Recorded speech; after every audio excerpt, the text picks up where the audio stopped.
यह प्रसंग रामचरितमानस के लंका कांड से लिया गया है।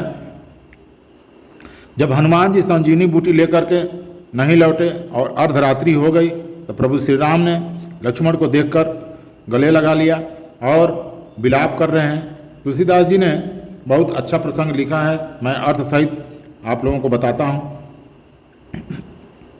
वहाँ राम लक्ष्मण निहारी, बोले बचन मनुज अनुसारी।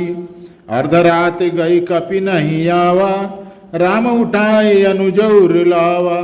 वहाँ लक्ष्मण जी को देखकर श्री राम जी साधारण मनुष्यों के अनुसार वचन बोले। आधी रात बीत चुकी, हनुमान जी नहीं आए। यह कहकर श्री राम जी ने छोटे भाई लक्ष्मण जी को उठाकर हृदय से लगा लिया। सकहु न दुखित देखी मोहि काऊ, बंधु सताय तो मृदुल सुभाऊ। मम हित लागी तजेउ पितु माता, सहु विपिन हिमया तप बाता। और बोले, हे भाई, तुम मुझे कभी दुखी नहीं देख सकते थे। तुम्हारा स्वभाव सदा से ही कोमल था। मेरे हित के लिए तुमने माता पिता को भी छोड़ दिया और वन में जाड़ा गर्मी और हवा सब सहन किया। सो अनुराग कहाँ अब भाई, उठौ न सुनि मम बचन बिकलाई। जो जन त्यों बन बंधु बिछोहु, पिता बचन मन ते नहीं ओहु। हे भाई, वह प्रेम अब कहाँ गया? मेरे व्याकुलतापूर्ण वचन सुनकर उठते क्यों नहीं? यदि मैं जानता कि वन में भाई का बिछोह होगा तो मैं पिता का वचन, जिसका मानना मेरे लिए परम कर्तव्य था, उसे भी न मानता। सुतबित नारी भवन परिवारा, होहि जाहि जग बारहि बारा। अस विचार जिय जागहु ताता, मिलै न जगत सहोदर भ्राता।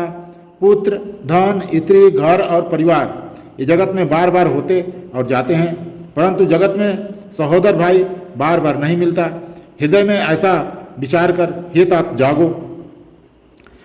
जथा पंथ बिनु खगयति दीना, मनि बिनु पनि करिबर करहीना। असमम जीवन बंधु बिन तोहि, जौ जड़ दैव जीवायहु मोहि। जैसे पंख बिना पक्षी, मणि बिना सर्प और सूंड बिना श्रेष्ठ हाथी अत्यंत दीन होता है। हे भाई, यदि कहीं जड़ दैव मुझे जीवित रखे तो तुम्हारे बिना मेरा जीवन भी ऐसा ही होगा। जय हूँ अवध कवन मुहलाई, नारी हेतु प्रिय भाई गंवाई। बरु अपजस सहत्यों जग माही, नारी हानि विशेष क्षति नाही। स्त्री के लिए प्यारे भाई को खोकर मैं कौन सा मुंह लेकर अयोध्या जाऊंगा। मैं जगत में बदनामी भले ही सह लेता कि राम में कुछ भी वीरता नहीं है जो स्त्री को खो बैठे। स्त्री की हानि से इस हानि को देखते कोई विशेष क्षति नहीं थी। अभय अवलोक शोक सुत तोरा, साहि निठुर कठोर उर मोरा। निज जननी के एक कुमारा, तासु तास तुम प्राण अधारा।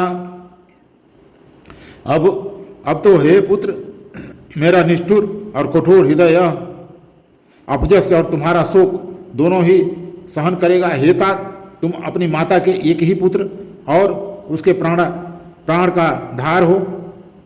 सौंप सिंह तुम ही गही पानी, सब विधि सुखद परमित जानी।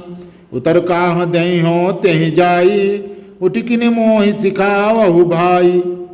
सब प्रकार से सुख देने वाला और परम हितकारी जानकर उन्होंने तुम्हें हाथ पकड़कर मुझे सौंपा था। मैं अब जाकर उन्हें क्या उत्तर दूंगा? हे भाई, तुम उठकर मुझे सिखाते समझाते क्यों नहीं? बहुविधि सोचत सोच विमोचन, स्रवत सलिल राजीव दल लोचन। उमा एक अखंड रघुराई, नरगति भगत कृपाल दिखाई।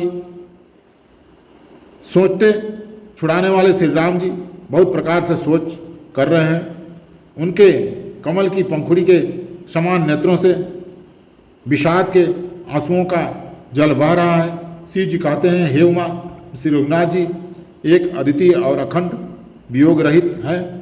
भक्तों पर कृपा करने वाले भगवान ने लीला करके मनुष्यों की दशा दिखलाया है।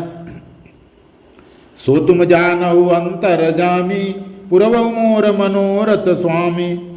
प्रभु प्रलाप सुनिकान विकल भय बानर निकर। आई गयौ हनुमान जिम करुणा महावीर रस।